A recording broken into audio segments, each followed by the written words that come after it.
2007. And before you go into the dinner in the stateroom, there's a cocktail party in the East room. And you're looking around thinking, who's on this guest list? There's only 135 seats. You can't get 136 in it. 135 is the max. So they would have a Marine call you out to come in for a picture opportunity between the two rooms. Then you go take your seat. I was now like one of the last 3 people in the stateroom. Like, maybe I got this wrong. Maybe I showed up at the wrong party here. And it's in white tails, tuxedo, like times 10. And anyway, I get called in. I shake the Queen's hand. Like her hand was like that, white glove up to here, tiara, stash, right out of Central Casting. But it was actually great conversation with her. I said, "It's such an honor to meet you." She said, "Thank you." That was it. And I went down and shook the President and Mrs. Bush's hands, and Prince Philip was there on the party. I'm to stand next to him and have a picture taken. And the day before, I called a Tiger win at Well Hollow in Charlotte. This was on Monday night gathering. And Prince Philip turned to me and said, "I must ask you a question, Jim." I said, "Sir, do you play golf as well as you speak about it?" Prince Philip knows my work. This is wild. Could have never imagined that sitting in the top hall at the University of Kansas. See, our golf is broadcast live. We have a deal in the UK, so all our golf is on in prime time over there. We have a big following CBS Golf Crew in London because they're going at 8 o'clock at night. So I started to go through the long version as you've heard today, and I said, well, I used to play a lot, but kind of long, and he said, "I get the picture. We're waiting to take our photo." Cut me off right at the knees. Oh, okay, yeah. Took the picture, go over, there's a Marine there like this. There's one place card, you take it, table 11. Now, full disclosure, I've been at one state dinner in the past, and I'd sat at table 12, and I knew the layout of the room. I'd memorized things. And I knew that 11, 12, and 13 on the far side where the bushes sit. Maybe 11 is going to be kind of in that neighborhood. And I go over to table 11, and lo and behold, I got Arnie Palmer sitting right there. And yeah, it's just another night out. It was Nancy Reagan, Chief Justice of the Supreme Court, John Roberts, Nancy Reagan, Nancy, Arnold Palmer, Paul Powell's wife, Alma. Yeah, George Shultz, former Secretary of State. Just another night out. It's like last night at Sibley Garden. Same kind of thing. Man Sam and Jim Perry. So, anyway, they played bugles. And in comes the Marine says, "Ladies and gentlemen, please welcome the First Lady of the United States, escorted by Prince Philip." They walk in. It's golf applause. And then the trumpet, "Please welcome the President of the United States and the Queen of England." They walk in.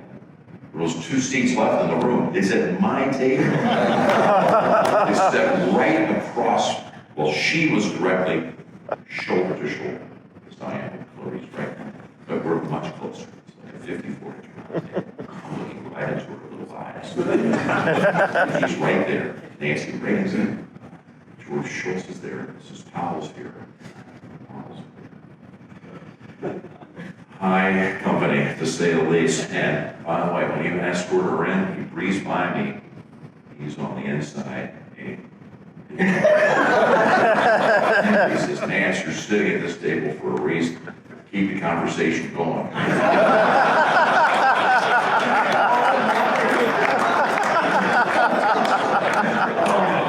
So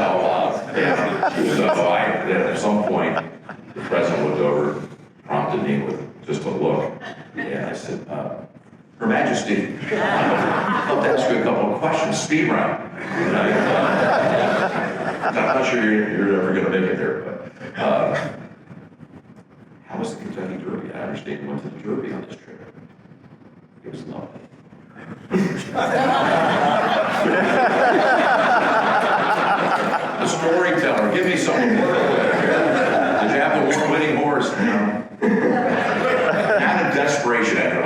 5'6", I'm looking over at the president going, yeah, you know, this is easy to work with.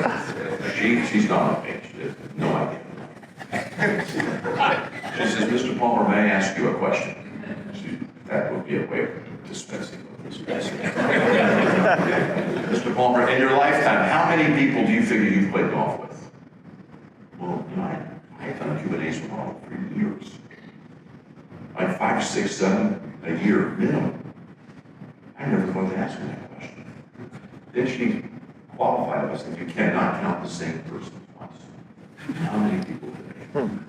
All of a sudden, everybody's eyes shifted to Arnie. Arnie couldn't hear anything. Barrel hearing aids. He had about 3 or 4, maybe 5 Kettle Ones by this time. And he looked at me and said, huh?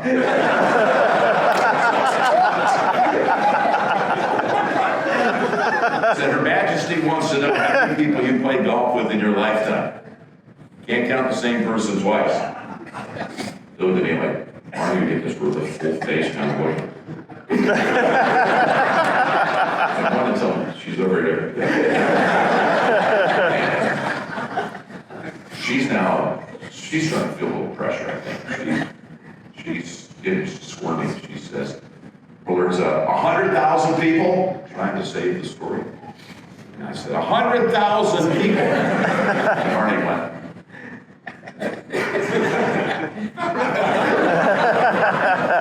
She says 500,000 people. Repeat it. Arnie looks at her. There's this brief stare down, and he goes, right. That would be the beginning and the end of Arnie's conversation with Wayne. It's all done communicating by phone. And there was your answer. Of course, my mind works this way. It took me about 5 seconds before I knew that was mathematically impossible.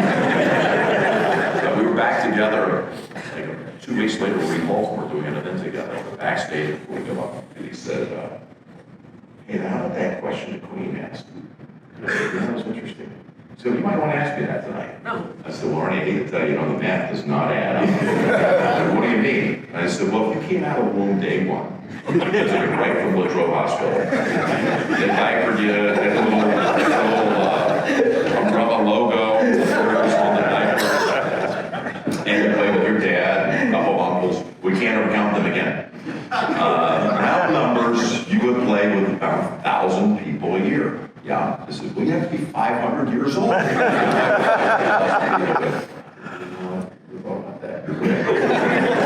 told that story at his funeral, and it did draw laughter.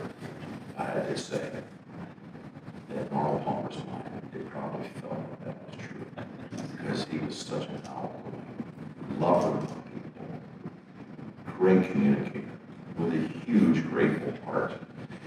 And he felt like he had touched everybody. And it was important to him that people felt like they had been touched by him. So I think the number in the end was the check.